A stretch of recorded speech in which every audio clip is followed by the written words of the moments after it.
Eagle, Houston, over. Houston Club, you read you loud and clear, how many? Rock 5, Mike, how did it go, over? Listen, Dave, everything's going just swimmingly. Beautiful. Great, we're standing by for Eagle. Okay, he's coming along. We copy out. Yeah, flight controllers, we're off to a good start. Late cool. AOS 11. Roger, AOS 11. Houston Eagle, how do you read? 5, Eagle, we're standing by for your burner report, over. Roger, the burner was on time.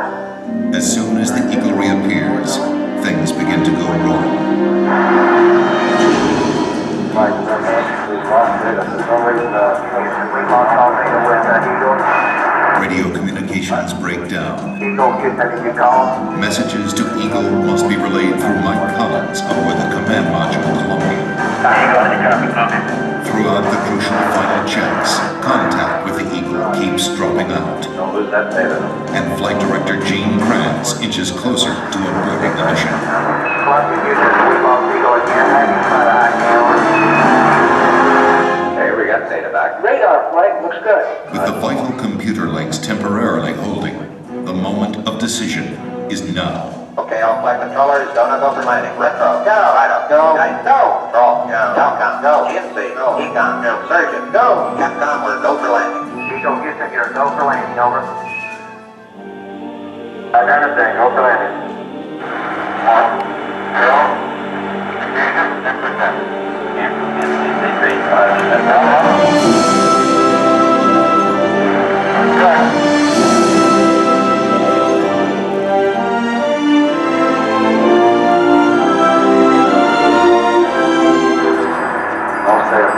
Hurtling toward the moon at 3,800 miles per hour, Neil Armstrong notices his checkpoints are all appearing too soon.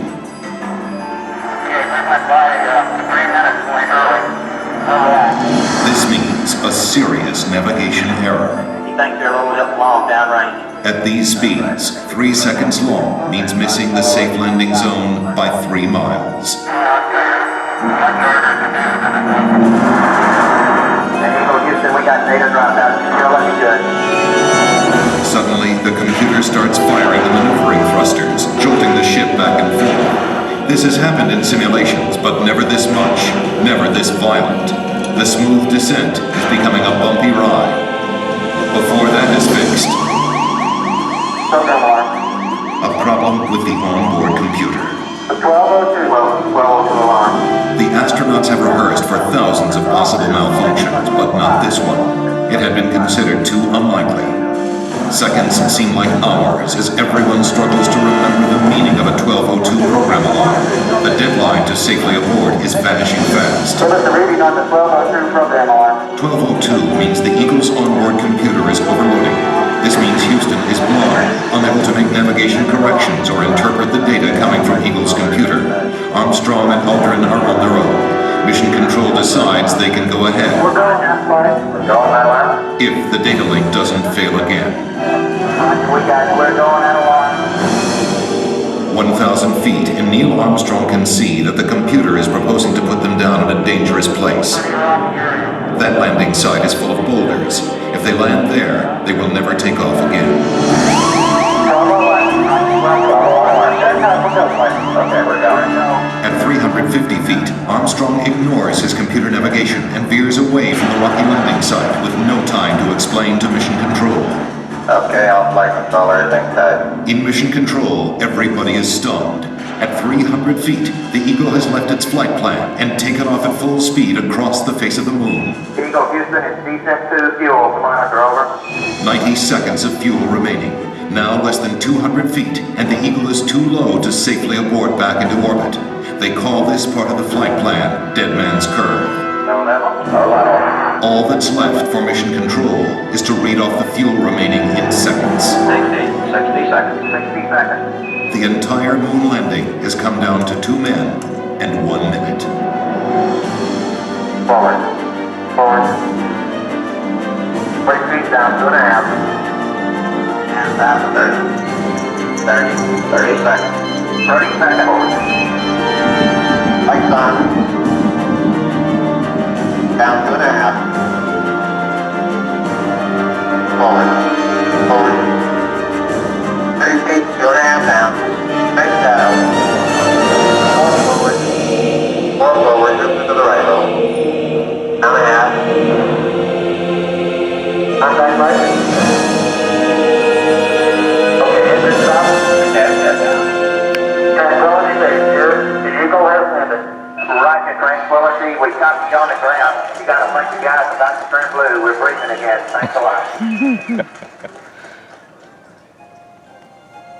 A short time later, history is made again. Okay, Neil, we can see you coming down the ladder now. For one incredible moment, we are one people with one history, watching our destiny unfold. That's one small step for man, one giant leap for mankind.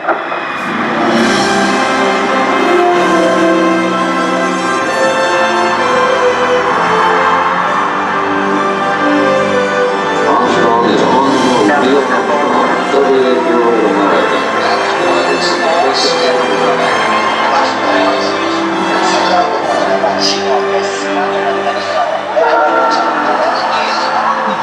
It was a moment shared by an entire world.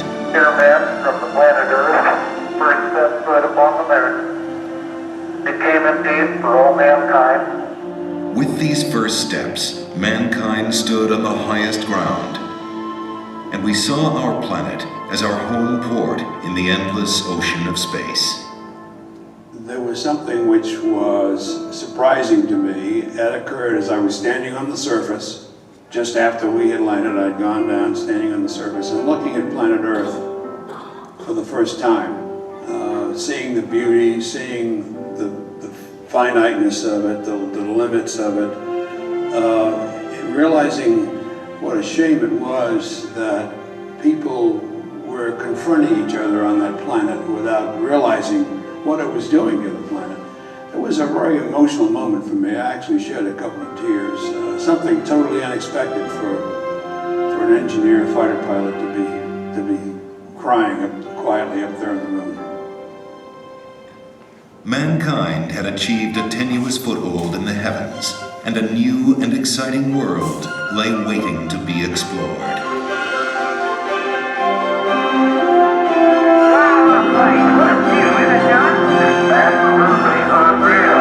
The first mission had stayed for only one day, but over the next 3.5 years, 5 more Apollo missions visited the moon, and with each one, we stayed longer, roamed further, and discovered more.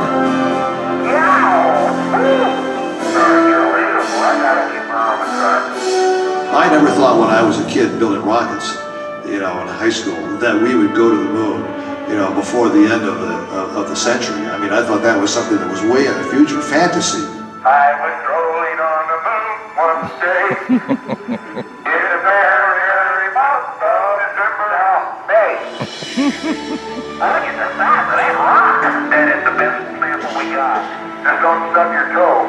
We have got to understand that as a people, we need to stretch. We need to reach beyond our grasp. We need to strive to do things that seem impossible, because in the accomplishment of them, we move society forward. Boy, isn't the beauty of this place is just absolutely incredible. One of the astronauts has said those hills that we climbed give our children and grandchildren a different perspective, that they see the mountains that we couldn't see. And so what we consider impossible, they're dreaming about. 3, 2, 1.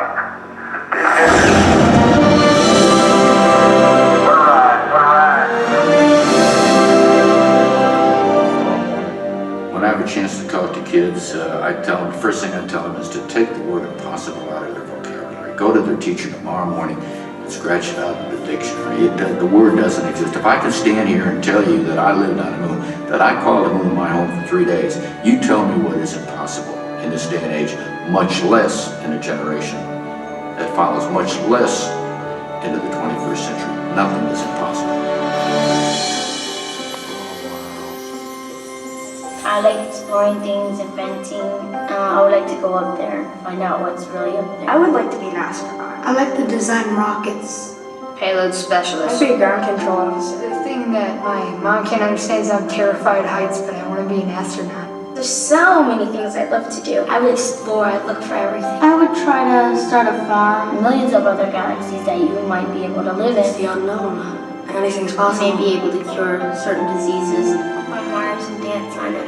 Play basketball, but you could still be short, because then you could fly up in the air. Baseball would be awesome.